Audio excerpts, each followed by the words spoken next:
সদায় দাবী কৰি আহিছোঁ। এতিয়া আন্দোলন কৰিবলৈ আমাৰ লাজ লগা হৈছে।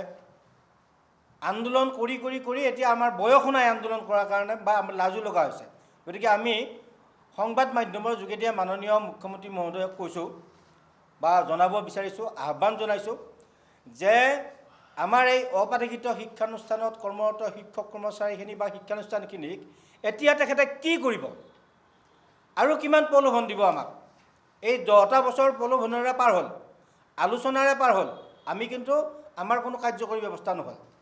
শুনিব পালোঁ দুদিনমান আগত যে এটা প্ৰাদেশিকৰণৰ কাৰণে মানে আবেদনৰ কাৰণে এটা পৰ্টেল দিব।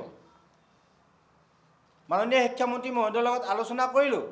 5 ফেব্ৰুৱাৰী তাৰিখ এটা দিলে। তাৰপিছত আকৌ গম পালোঁ 5 ফেব্ৰুৱাৰী তাৰিখটো কেঞ্চেল হ'ল। আকৌ 10 তাৰিখ এটা দিলে। 10 তাৰিখে হেনো পৰ্টেলটো লঞ্চ কৰিব, 10 তাৰিখটো কেঞ্চেল হ'ল। এতিয়া তাৰিখে নাই। গতিকে আমাৰ বিষয়টো মুখ্যমন্ত্ৰী মহোদয়ে এনেকৈ লৈ গৈ থাকিব নেকি? কি কৰিব বিচাৰিছে? এই শিক্ষক কৰ্মচাৰীখিনি আমি দীৰ্ঘদিন বিনা বেতনে অপাঠ্যক্ৰিত শিক্ষানুষ্ঠানবিলাকত শিক্ষকতা কৰিছোঁ, কৰ্মৰত হৈ আছোঁ। আমাৰ জীৱন আৰু যৌৱন এই শিক্ষানুষ্ঠানবিলাকৰ লগত গুচি গ'ল। এইটো বয়স হ'ল, মোৰ আজি 54 বছৰ বয়স হ'ল। গতিকে এইটো বয়সত আমি বেলেগ কাম আৰু ক'তো বিচাৰি যাব নোৱাৰোঁ। আমাৰ লগতে আমাৰ যিবিলাক পৰিয়াল আছে, আমাৰ যি ল'ৰা ছোৱালী, সিহঁতৰো আমাৰ জীৱন ধ্বংস হ'ল, সিহঁতৰো ভৱিষ্যত ধ্বংস হ'ল। এতিয়া মাননীয় মুখ্যমন্ত্ৰী মহোদয় বা চৰকাৰখনৰ ওপৰত আমাৰ সদৌ অসম অপাঠ্যক্ৰিত শিক্ষক কৰ্মচাৰী সংস্থাৰ তৰফৰ পৰা এটাই বিনম্ৰ আহ্বান থাকিব যে এই শিক্ষানুষ্ঠানত কৰ্মৰত আমাৰ যিখিনি শিক্ষক কৰ্মচাৰীৰ পৰিয়াল, ল'ৰা ছোৱালীৰ ভৱিষ্যতলৈ চাব লাগে। চাই মাননীয় মুখ্যমন্ত্ৰী মহোদয়ে কৰিব নোৱাৰা কাম একো নাই বুলি আমি ধৰি লৈছোঁ। ইতিমধ্যে আমি দেখিছোঁ, অসমৰ ৰাইজে দেখিছোঁ, অসমৰ সৰ্বস্তৰৰ মানুহৰ কাৰণে তেখেতে বিভিন্ন আঁচনি কৰিছে, কিন্তু একমাত্ৰ মাহিয়াৰ চকুৰে বা আমাক বঞ্চিত কৰি ৰাখিছে মানে অপাঠ্যক্ৰিত শিক্ষক কৰ্মচাৰীখিনিক। আমাক কোনো আঁচনিয়ে ঢুকি নাপায়। গতিকে আমি এনেকৈ হয়তো এদিন শেষ হৈ যাম। আৰু যদি মাননীয় মুখ্যমন্ত্ৰী মহোদয়ে আমাক শেষ হোৱাটোকে বিচাৰিছে, এনেকৈ শেষ কৰাতকৈ আমি আগতেও এদিন কৈছোঁ যে আমাৰ বিদ্যালয়বিলাকক তেখেতে তালা লগাই দিয়ক। আমাৰ এনেকৈ পেটত লঠিয়াই থকাতকৈ আমাৰ বিদ্যালয়বিলাকক তালা লগাই দিয়ক। তালা লগাই দি মানুহখিনিক মানে বেলেগ কিবা ৰাস্তাত যাবৰ কাৰণে তেওঁ মানে এটা দিহা পৰামৰ্শ দিয়ক, আনুষ্ঠানিক কৰক কথাখিনি।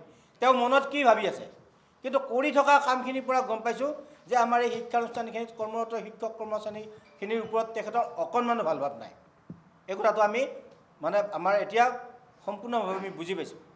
গতিকে আমি বেলেগ কথা, আজিৰ প্ৰেছ মিটটোৰ এটাই উদ্দেশ্য যে মাননীয় মুখ্যমন্ত্ৰী মহোদয়ে 2 এদিনতে স্পষ্ট কৰক। আকৌ 16 তাৰিখে এতিয়া বাজেট অধিৱেশন হ'ব। গতিকে এই বাজেট অধিৱেশনত আমি গম পাইছোঁ যে আমাৰ কোনো সংশোধনী নাহে, এইবিলাক একো নহয়। যদি একোৱে নহয় তো পৰ্টেলটো দিব, পৰ্টেলটোতো প্ৰাদেশিকৰণ নহয়, প্ৰাদেশিকৰণৰ কাৰণে এপ্লাই কৰিব দিব। তো আমি বিচাৰিছোঁ অকল পৰ্টেলে নহয়, পৰ্টেলটোতো দিবই লাগে 2 দিনত।